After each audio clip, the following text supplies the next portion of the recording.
Welcome to the commerce learning with Nitesh sir. इस YouTube channel में आप लोग का फिर से स्वागत है। इसमें हम लोग आज पढ़ने वाले हैं प्रिंसिपल ऑफ मैनेजमेंट का पार्ट 2 पढ़ने वाले हैं।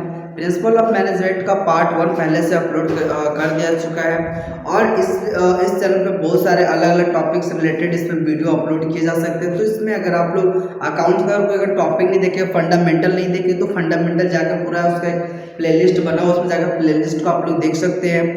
और एक प्रिंसिपल ऑफ मैनेजमेंट है, इसका जो पीडीएफ है सो इस वीडियो के नीचे डिस्क्रिप्शन में दे दिया जाएगा और वहां पर डिस्क्रिप्शन में इसका लिंक आपको मिल जाएगा इस लेसन के पीडीएफ का। ठीक है, तो इस लेसन का पीडीएफ आप लोगों के सामने आज दे दिया जाएगा और आज आप लोग देख भी सकते हैं पीडीएफ को लिंक के द्वारा खोल के। ठीक है, तो चलते आज का हम लेसन स्टडी करते हैं। आज का हम लोग का लेसन था प्रिंसिपल ऑफ मैनेजमेंट का क्या चीज है, प्रिंसिपल ऑफ मैनेजमेंट का पार्ट 2 है।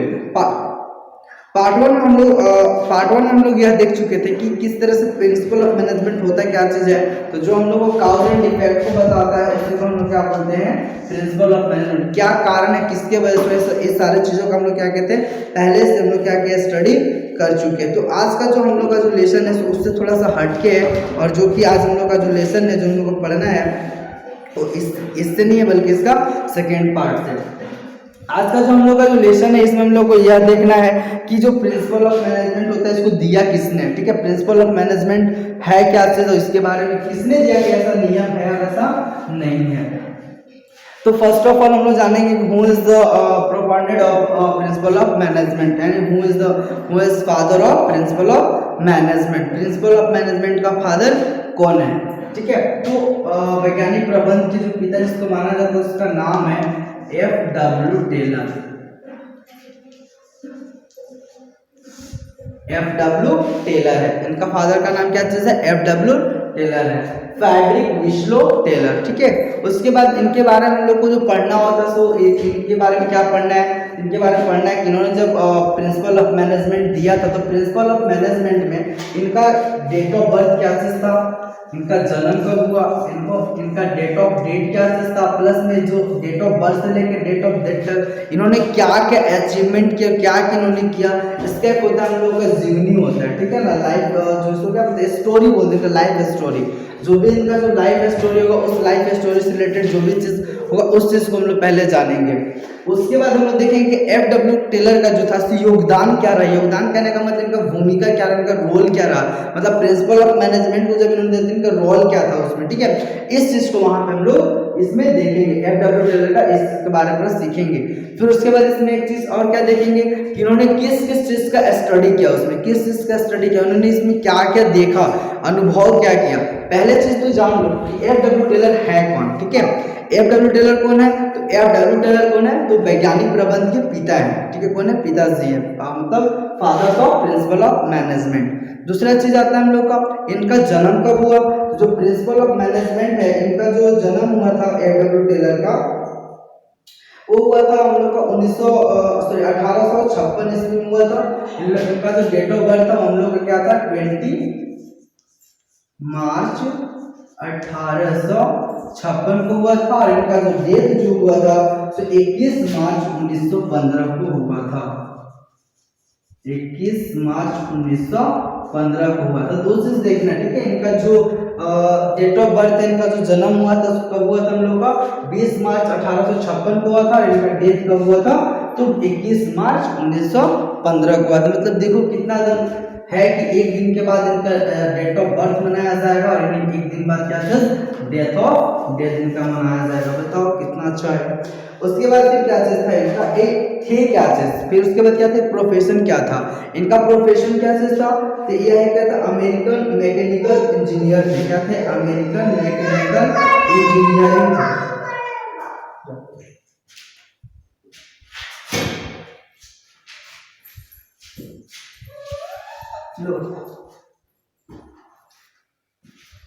सॉरी, तो यहाँ पे क्या चीज था इनका, तो अमेरिकन मैकेनिकल इंजीनियर थे। अमेरिका में क्या थे, मैकेनिकल इंजीनियर थे। उसके बाद इन्होंने स्टडी कब से किया, तो इन्होंने 16 साल की उम्र में क्या चीज थे कि इंजीनियरिंग पास करके उन्होंने क्या किया था कि एक किसी कंपनी में इन्होंने ज्वाइन किया था। उस कंपनी का नाम था हम लोग का क्या नाम था, 1883 में थे स्टॉप इंस्टीट्यूट ऑफ टेक्नोलॉजी से मैकेनिकल इंजीनियर किया और उन्होंने 1874 में शिक्षार्थी मैकेनिस्ट बने। मैकेनिस्ट कहने का मतलब क्या, उन लोग से हाई पद पे जाते गए। मतलब इन्होंने जब वहाँ पे काम किया, फिर क्या कि एक स्टील कंपनी थी, स्टील कंपनी, हाँ वही था, वेथलहेम नाम के आयरन स्टील था। क्या नाम था? वेथलहेम स्टील आयरन कंपनी लिमिटेड था, जिसमें उन्होंने कार्यरत हुआ। उन्होंने कब कार्य करना स्टार्ट हुआ था? तो 1896 ईस्वी में। कब क्या था? 1896 ईस्वी में उन्होंने क्या किया था? यहाँ पे काम करना स्टार्ट किया था। उससे पहले भी उन्होंने बहुत सारे अचीवमेंट कर लिए थे। उसके बाद क्या चीज था, उन्होंने इस तरह से किया, और ये उनके बारे में पूरा जीवनी है इस तरह से, ठीक है, इन्होंने क्या क्या किया। और वहाँ पे जब एक काम करते थे ना, तो वहाँ पे लोगों के बारे में स्टडी करते थे। जैसे उन्होंने वहाँ पे काम करते थे तो ये ज़्यादा देर काम कर लेते थे, तो इनको लगता था नहीं, मेरे को आराम की जरूरत है। बट वहाँ पे क्या था, वेथलहेम स्टील लिमिटेड में क्या था कि इनको वहाँ पे काम करने, मतलब काम पे काम ही, मतलब इनको सिर्फ करने के लिए दिया जाता था, ठीक है। तो उस चीज़ के बारे में उन्होंने बताया कि नहीं, ऐसा नहीं होना चाहिए। अगर आप एक बिजनेस को अगर सक्सेस करना चाहते हैं तो उसमें कुछ कुछ नई नई बातें को उसमें क्या करना, ऐड करना बहुत ही जरूरी होता है। तो एक हम लोग का था थोड़ा सा इसमें डिस्कशन था। एक जो पीडीएफ है, पीडीएफ में पूरी अच्छी तरह से उसका जो है जो वर्णन किया हुआ था कि इन्होंने कब क्या किया, कहाँ पे कब ज्वाइन किया। इन्होंने फिर एक बुक लिखा था, जिसका एक बुक आया था इन लोगों का जो 1915 में उन्होंने 1906 ईस्वी में उन्होंने बुक लिखा, जिसका नाम था theory of principle of management. उनका एक बुक नाम था the principle of scientific management. क्या उनका नाम था? The principle of scientific management, वैज्ञानिक प्रबंध के सिद्धांत, वैज्ञानिक प्रबंध के सिद्धांत। इन्होंने एक बुक लिखा था। कब लिखा था इन्होंने? तो इस बुक को उन्होंने लिखा था 1911 में। कब लिखा था? 1911 में, 1911 में उन्होंने इस बुक को लिखा था। और इसका अनुवाद जो हुआ था इसका इंग्लिश में, तो 1916 में, सॉरी 1916 हुआ था। 1916 में इनका जो बुक है, उस बुक को इंग्लिश में क्या गया था, इसमें ऐड नहीं किया हुआ है, ठीक है ना, इस चीज को थोड़ा ध्यान देना। इन्होंने एक बुक लिखा था। कब बुक लिखा था? पहले चीज तो देखो, इनका जन्म कब हुआ था? 20 मार्च 1856 को। इन्होंने अपना हायर स्टडी एजुकेशन कहाँ से किया था? अमेरिका से अपना किया। क्या चीज का? मैकेनिकल इंजीनियर का। उसके बाद उन्होंने वेथलहेम स्टील लिमिटेड कंपनी में उन्होंने कार्य किया। फिर वहाँ पे कार्य करने के बाद फिर उसी तरह से आगे भी उन्होंने क्या किया, वहाँ का उसी कंपनी का 4 सालों के बहुत ही लगन से काम करने के बाद उसी कंपनी का चेयरमैन बन गए। तो इस तरह से क्या हुआ, उन्होंने बहुत ही अच्छी तरह से अपने आप को क्या ग्रो किया। वहाँ पे कंपनी बहुत अच्छी तरह से उन्होंने काम किया, जिसकी वजह से उन्हें कंपनी में अच्छी तरह से जाना गया। फिर उसके बाद क्या चीज था, एक और बताता है कि 1884 में अपनी नेतृत्व क्षमता के कारण मेडविल स्टील लिमिटेड में कार्यकारी अधिकारी बने। क्या बने थे वहां पे? चीफ एग्जीक्यूटिव ऑफिसर, सीईओ जिसको बोलते हैं ना, चीफ एग्जीक्यूटिव ऑफिसर। वही चीज उन्होंने 1884 ईस्वी में बने थे। कब बने थे? 1884 में। 1896 में वहां पे वर्क छोड़ दिए थे, सॉरी 1896 में वर्क छोड़ दिए थे। 1884 में क्या किया उन्होंने कि कंपनी में क्या बन गए थे, वहां पे सीईओ बन गए थे। उसके बाद क्या बोलते हैं, 1907 से 6 तक वो 1900 दाउड स्टेट कॉलेज तक का स्कूल ऑफ बिजनेस के प्रोफेसर रहे। उन्होंने एक स्कूल में प्रोफेसर भी रहे थे। कब से कब? तो 1906 से 7 में, मतलब 1906 से लेकर के 7 तक वो एक किसी कॉलेज में प्रोफेसर रहे थे। किस चीज का? साइंटिफिक मैनेजमेंट की ही उन्होंने एक प्रोफेसर, साइंटिफिक मैनेजमेंट का वो क्या रहे थे, वहां पे प्रोफेसर रहे थे। तो वैज्ञानिक प्रबंध का सिद्धांत, इतने इसमें बात था। वैज्ञानिक प्रबंध का योगदान क्या था, पढ़ के बता देते, पीडीएफ की बात है। उसमें बोला जाता था कि जो औद्योगिक क्रांति के प्रारंभिक दिनों में जबकि कारखाना संगठन में कोई स्थापित पद्धति मीमांसा नहीं थी, कारखाना मालिक तथा प्रबंधक कार्य करते हुए और अपनी समस्याओं का समाधान करते अधिकांश निर्णयों को निर्भर करते थे। इसे अंगूठा टेक नियम कहा जाता था। इन्होंने एक अच्छा सा नियम दिया था, अंगूठा टेक नियम। अंगूठा टेक नियम क्या चीज होता है? तो जब कोई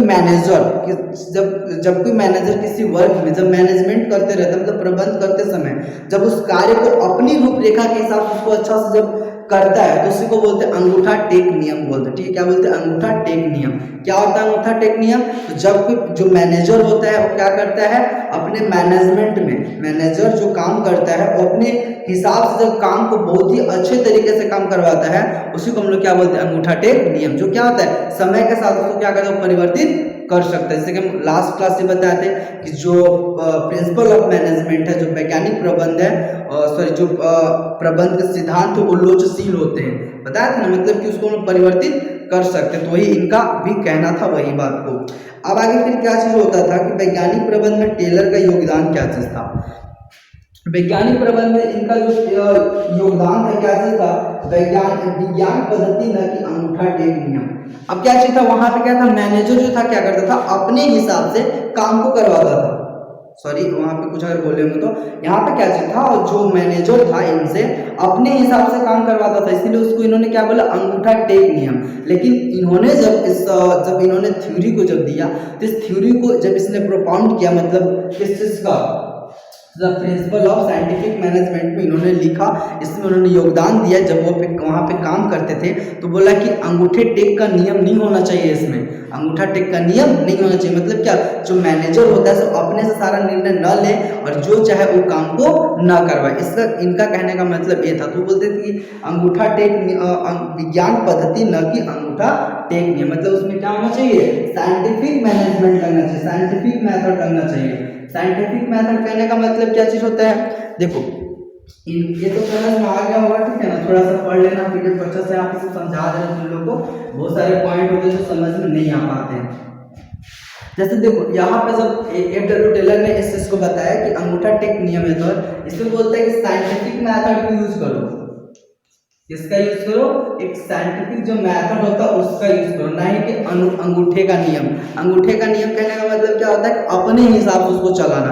अंगूठा छाप का नाम सुने ना? अंगूठा छाप लोग भी बहुत विद्वान होते हैं। अंगूठा छाप लोग क्या हो जाते हैं, तो बड़े बड़े मिनिस्टर बन जाते हैं। लेकिन क्या होता है, उन्हें भी किसी न किसी रूल पे चलना होता है। वो अगर मान लो कि एक अंगूठा छाप आदमी कुछ अगर बड़ा आदमी बन जाता है तो ऐसा कुछ नहीं होता है। एक अंगूठा छाप आदमी को भी क्या होता है, उसको किसी रूल को फॉलो करके ही चलना होता है, ठीक है? ठीक उसी प्रकार यहाँ इन्होंने कहा था कि नहीं, अंगूठे का नियम नहीं होना चाहिए बल्कि साइंटिफिक मेथड होना चाहिए। साइंटिफिक मेथड कहने का मतलब ऐसा मेथड जो विज्ञान के द्वारा पहले से किया जा चुका है, मतलब वो हुआ है ऐसा। मतलब साइंटिफिक कहने का मतलब ऐसा कुछ रीजन हो, वैसा करने का रीजन हो। जैसे अभी हम बात करते तो हैंड मूवमेंट करते हैं, हैंड अब बात करते ऐसे तुम नहीं करते, चलो ऐसा बात है ऐसे बात है, ऐसे हाथ तुम नहीं हिलाते हैं ना, तो उसका क्या रीजन है? जब हम कुछ कर रहे हैं तो उसका क्या रीजन है?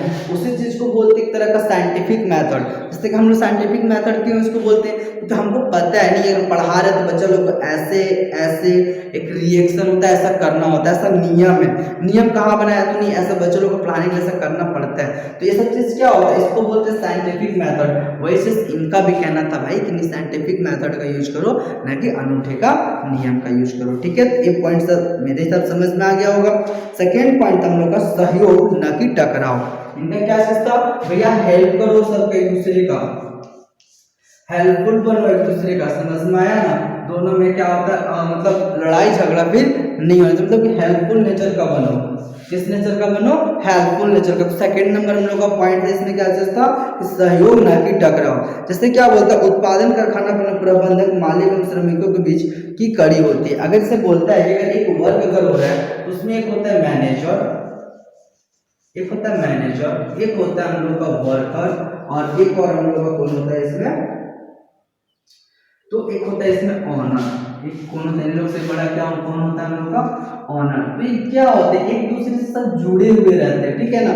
यहाँ पे क्या होना चाहिए? सब में सहयोग की भावना चाहिए, टकराव की भावना नहीं। एक होता है टकराव कहने का मतलब क्या होता है कि नहीं, एक दूसरे से अनबन नहीं होना चाहिए। मतलब कि हम बड़े हैं तो हम ऐसे करेंगे या फिर वैसे करेंगे, ऐसा वाला नहीं होना चाहिए, बल्कि सब में क्या होना चाहिए? हेल्पफुल नेचर का होना चाहिए। जैसे यहाँ पे बोलता है कि प्रबंधकों को श्रमिकों कार्य पूरा करने का अधिकार मिला होता है। अब ये जो प्रबंधक होता है, प्रबंधक के पास ऐसा राइट होता है कि वो क्या करे कि जो वर्कर है, वर्कर से पूरा तरह से काम ले।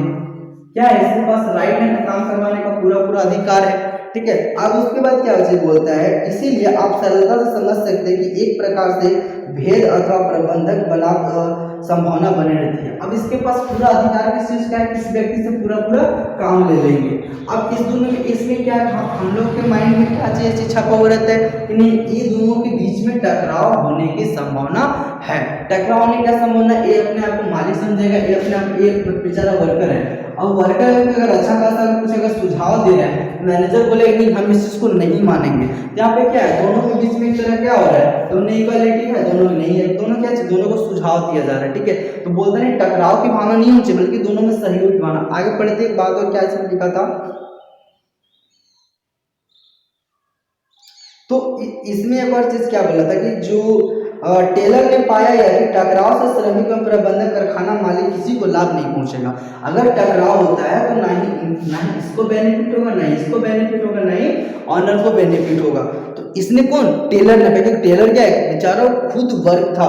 टेलर मतलब वो नहीं जो कपड़ा दुकान पे टेलर है, उनका नाम था डब्ल्यू टेलर। उन्होंने यह देखा, या फिर तुम टेलर से भी समझ सकते हो, एक टेलर क्या करता है, खुद से नाप लेता, खुद से कपड़ा सीता। ऐसा थोड़ी ना होता है कि मान लो कि हम उसको बोलते जाओ तुम नाप ले लो, वो अपने मन से नाप ले लिया, ये अपने मन से कपड़ा सी दिया। ऐसा होता है क्या, नहीं। वहां पे क्या चीज, किसी में टकराव नहीं होता, सब में सहयोग की भावना होती है। जिसमें ये टेलर का कहना था कि अगर टकराव अगर होता है तो यहाँ पे किसी का भी कोई फायदा होने वाला नहीं है। तो यहाँ पर सबके बीच में क्या होना चाहिए, एक तरह का सहयोग होना चाहिए। बोलते हैं दोनों को समझना चाहिए कि दोनों का महत्व एक ही है। जैसे बोलता है कंपनी को लाभ होता है, जैसे कि एग्जांपल दिया, अगर कंपनी को लाभ होता है तो लाभ का जो थोड़ा बहुत भाग होता है ना, तो श्रमिकों को दे देना चाहिए। क्या करना चाहिए, अगर लाभ होता है ज्यादा तो लाभ का कुछ भाग क्या करना चाहिए, श्रमिकों को दे देना चाहिए। जिससे क्या होता है, बंदा काम को करने के लिए अभिप्रेरित रहे, मतलब कि मोटिवेटेड रहे। तो समझ में आगे पहला चीज क्या होता है, सेकंड में पॉइंट में क्या होता है, हेल्पफुल नेचर का होना चाहिए, हेल्पफुल नेचर का, ना कि टकराव वाली भावना होना चाहिए, मतलब एक दूसरे में भेद की भावना नहीं होनी चाहिए। समझ में आएगा, सेकंड वो पॉइंट। थर्ड नंबर इसमें पॉइंट बोलता था सहयोग ना कि सहयोग ना कि व्यक्तिवाद। सेम चीज है, यहाँ पे एक होता है हेल्पफुल होना चाहिए, हेल्पफुल होना चाहिए, और न कि एक होता है पर्सनलाइज, व्यक्तिवाद नहीं होना चाहिए। व्यक्तिवाद कहने का मतलब क्या होता है, हेल्पफुल होना चाहिए और टकराव नहीं होना चाहिए। हेल्पफुल होना चाहिए लेकिन व्यक्तिवाद नहीं होना चाहिए, दोनों चीज, टकराव भी होना चाहिए और व्यक्तिवाद भी होना चाहिए। व्यक्तिवाद कहने का मतलब जस्ट अभी हम समझा, टकराव में क्या हुआ, तीनों के बीच में था, तीनों किसी को फायदा नहीं हो रहा। व्यक्तिवाद में वही चीज है कि हम बड़े हैं तो हम बड़े से बोलते हैं, श्रम पर पूर्ण रूप से सहयोग होना चाहिए, न कि टकराव का सिद्धांत हो गया। उसके बाद बोलता है कि इसके लिए आवश्यक यदि कर्मचारियों की ओर से, जैसे यहाँ पे क्या चीज होता है, पर्सनलाइज नहीं होना चाहिए, व्यक्तिवाद नहीं होना चाहिए। व्यक्तिवाद मतलब कहने को मतलब तुम लोग समझना चाहते, समझा रहे हैं। अगर मान लो कि तुम लोग स्टूडेंट हो, ठीक है, तुम लोग स्टूडेंट हो, हम टीचर हैं। अब इसमें क्या चीज तुम्हारे तरफ से मेरे को आ रहा है, सर ऐसा कीजिए कि आप जो ब्लैक बोर्ड पे लिखते हैं ना, वो सब इतना समझाते हैं, हमको ऐसे ही समझ में आता है। सर कोई बच्चा बोलता है नहीं सर ऐसा कीजिए ना, सबको अलग अलग लिखिए, सर ऐसा कीजिए ना, सिर्फ बोल दीजिए, सर ऐसा कीजिए ना, पीडीएफ से सीधा लाइव रिकॉर्डिंग कर दीजिए। तो क्या है, सारे बच्चे लोग का अलग अलग तरह का मेरे पास क्या मेरे पास सुझाव आ रहा है।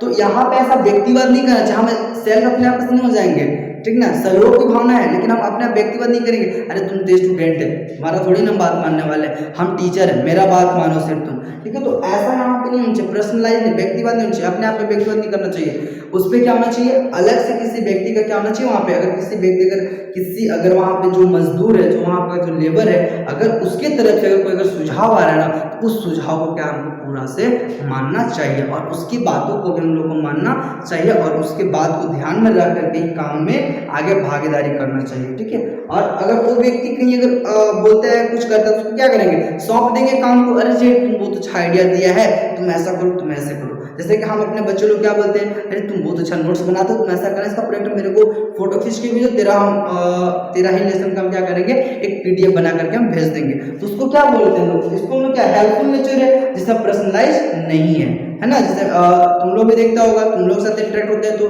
मेरे सारे बच्चे लोग जानते हैं कि अगर सर को कुछ जरूरत पड़ता है, किसी बच्चे से बोलते हैं अरे हमारे पास ऐसा है, हमारे पास ऐसा है, कोई बच्चा बोलता है सर मेरे को ऐसे समझाइए, ऐसा नहीं समझ पा रहा, उसको वैसे भी हम समझाते हैं कि नहीं ऐसे नहीं तो ऐसे होना चाहिए।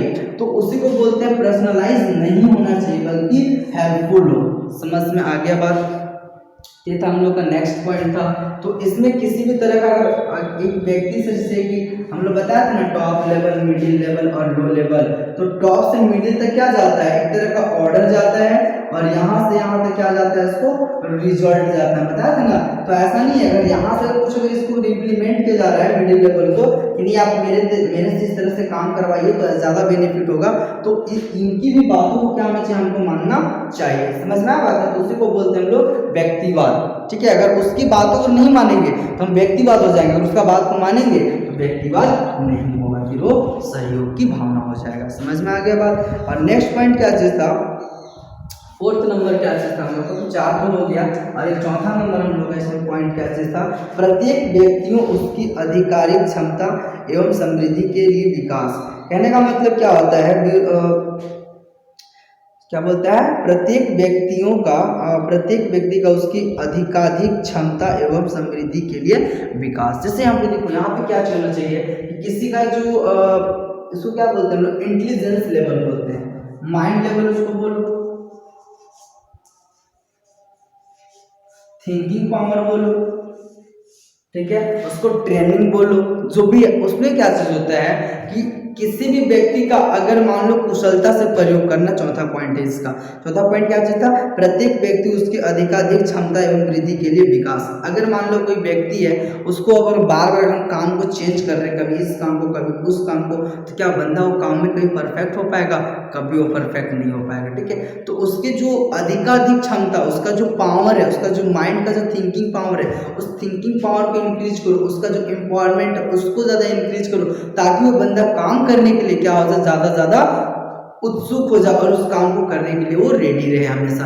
जैसे मान लो किसी एक बंदा को हम एक ही चीज़ सिखाते हैं, अच्छा नहीं तुमको यही करना है, सिर्फ तुमको यही काम करना है, अगर हम ऐसा अगर सिखाते हैं ना, तो फिर क्या होगा, वो बंदा उसमें स्पेशलाइज हो जाएगा और आगे चल के फिर वो काम करने में इजी हो जाएगा। तो यहाँ पे इसी कहना था, जो व्यक्ति जिस चीज़ में ज़्यादा कार्य क्षमता रखता है उसको वही कार्य मिलना चाहिए। तो इनका चौथा नंबर पॉइंट था। अब इनका एक था हम लोग का कार्य का प्रमापीकरण एवं कार्य का सरलीकरण।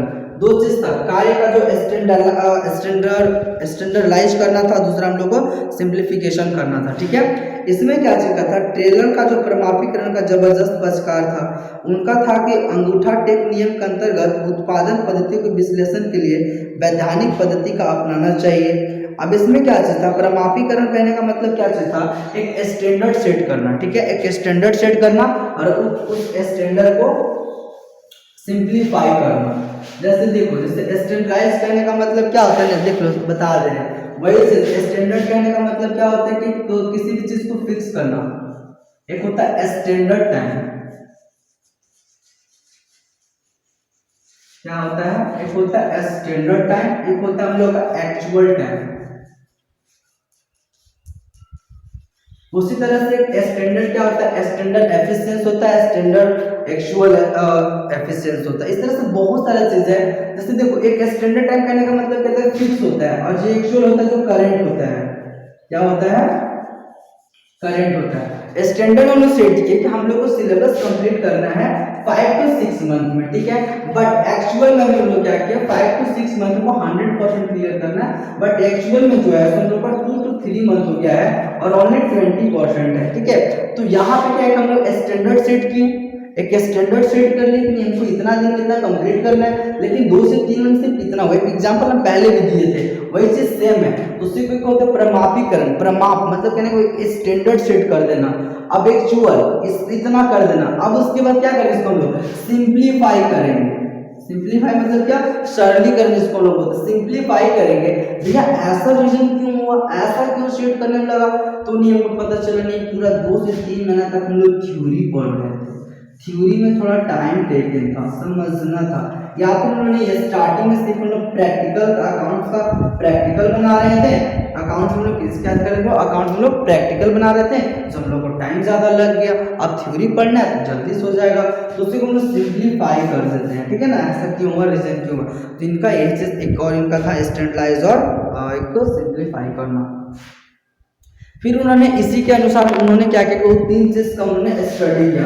जब उन्होंने काम किया तो उसने 3 चीज को ध्यान दिया, 3 चीज को उन्होंने बोला कि अगर कोई भी अगर बिजनेस है, कोई भी अगर व्यक्ति है, अगर कहीं भी अगर मैनेजमेंट अगर कर रहा है, अगर मैनेजमेंट में अगर वो इंक्लूड है तो उसे 3 चीज़ों को ध्यान देना चाहिए।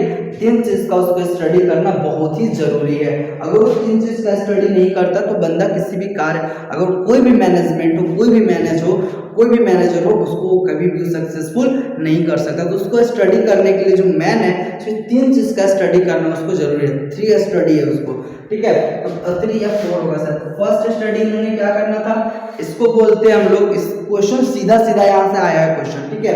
3 मार्क्स का क्वेश्चन यहाँ से पूरा आया है।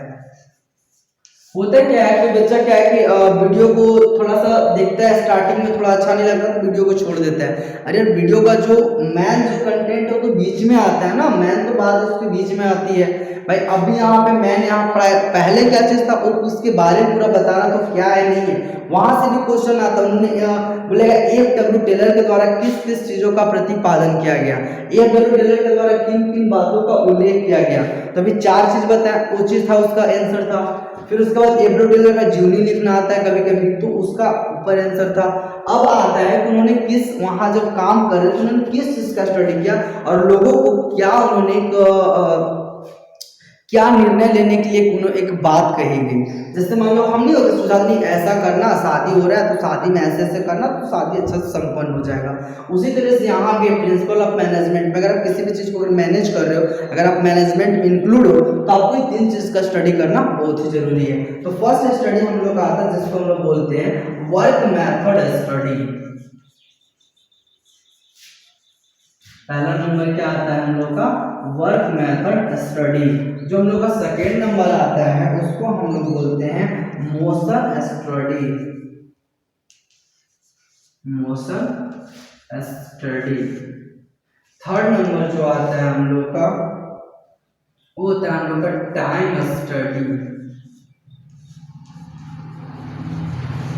और एक होता है हम लोग को, इसका इंग्लिश नहीं आ रहा है आपको, इसको बोलते हैं थकान अध्ययन, रेस्ट स्टडी बोलते हैं इसको शायद, थकान उसको रेस्ट स्टडी।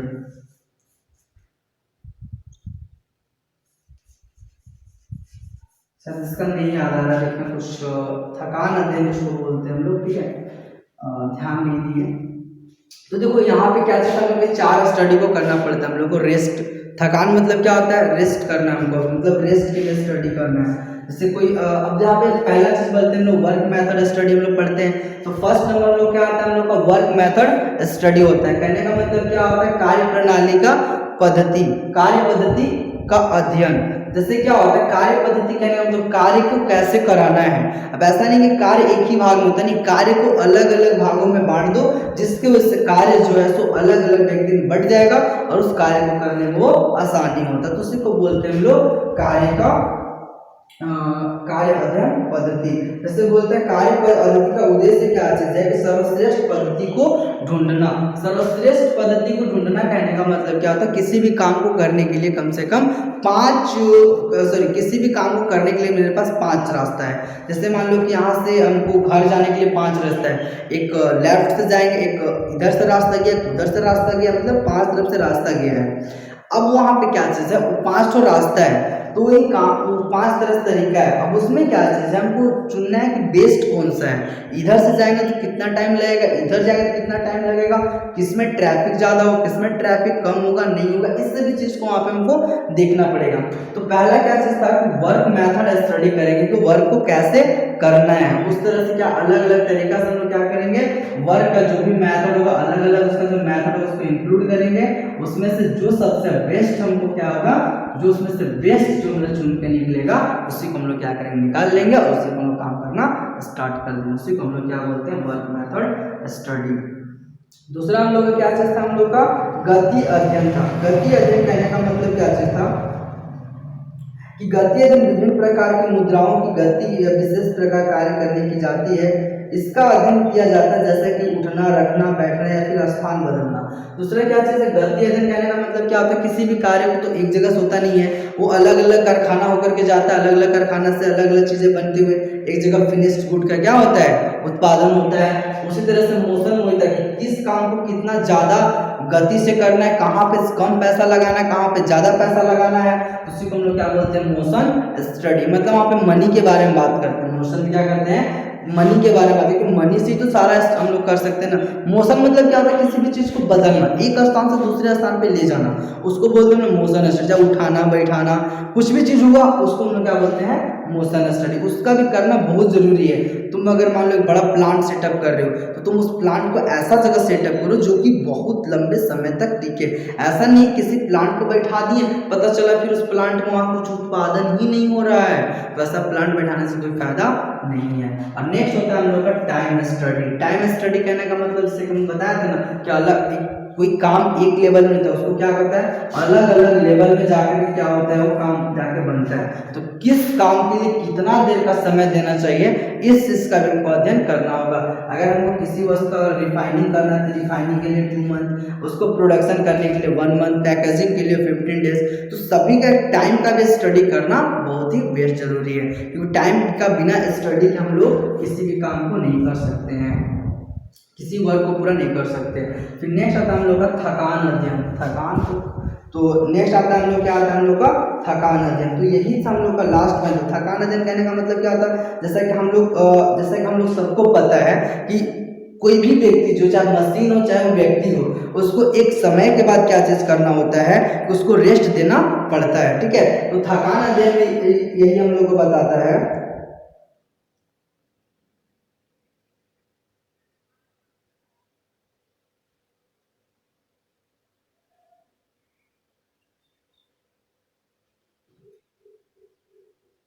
सॉरी देखना, 1 मिनट।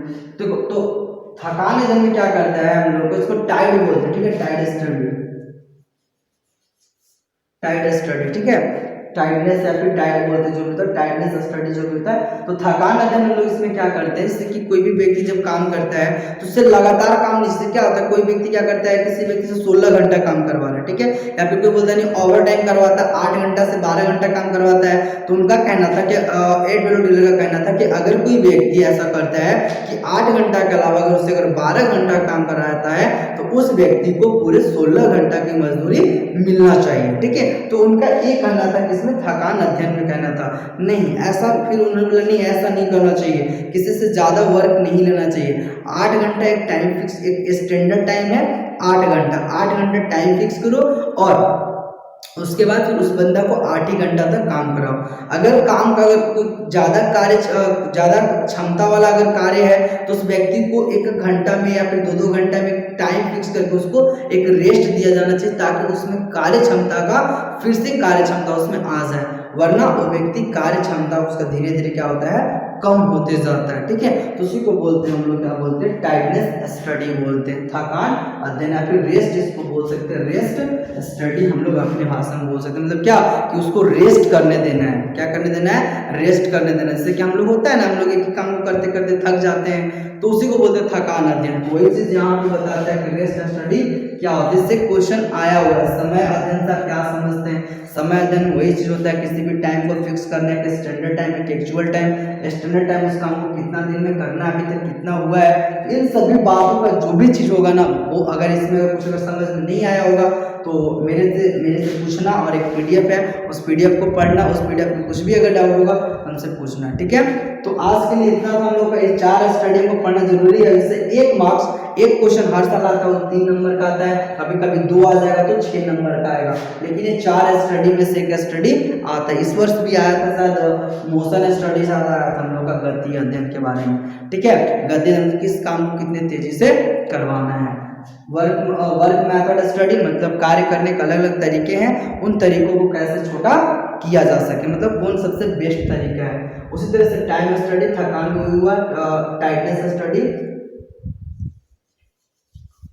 स्टडी उसको भी स्टडी कर लेंगे कि कोई भी व्यक्ति अगर काम करता है तो काम करने का उसको बीच में क्या उसको रेस्ट देना चाहिए, ताकि उसमें फिर से कार्य क्षमता बढ़ जाए। ठीक है, तो आज के लिए इतना, थैंक यू। और इस वीडियो को इतना देर तक देखने के लिए बहुत बहुत धन्यवाद। पूरा देखा वीडियो बहुत अच्छा है, और आप सबसे कल मिलते हैं नेक्स्ट वीडियो में, जो अकाउंट्स का भी होगा या फिर बीएसटी हो सकता है, वो बच्चे लोग पे डिपेंड करता है क्या चाहिए। कमेंट में लिखना सबसे पहले क्या चाहिए। और अब बहुत सारे बच्चे लोग बोल रहे थे बीकॉम के लिए, तो बीकॉम के लिए भी इसके बाद जो है सो ये जो वीडियो है सो बहुत सारे चीज़ों में काम करने वाला है। फ्यूल का जो स्टडी एब्रो टेलर का कहाँ कहाँ काम आता है, जिंदगी क्या आता है, नेट वगैरह सब चीज़ में पूछा जाता है इससे क्वेश्चन। बीकॉम के लिए भी, एमकॉम के लिए भी, सब में जरूरी है तुम लोग का एब्रो टेलर का स्टडी। कल का जो क्लासेस होगा इसी से बीएसटी का ही होगा नेक्स्ट पार्ट, सॉरी हाँ बीएसटी का ही नेक्स्ट पार्ट होगा, जिसमें हम लोग हेनरी फ्यूल का 14 थ्योरी के बारे में पढ़ेंगे। ठीक है, तब तक के लिए बाय बाय, थैंक यू।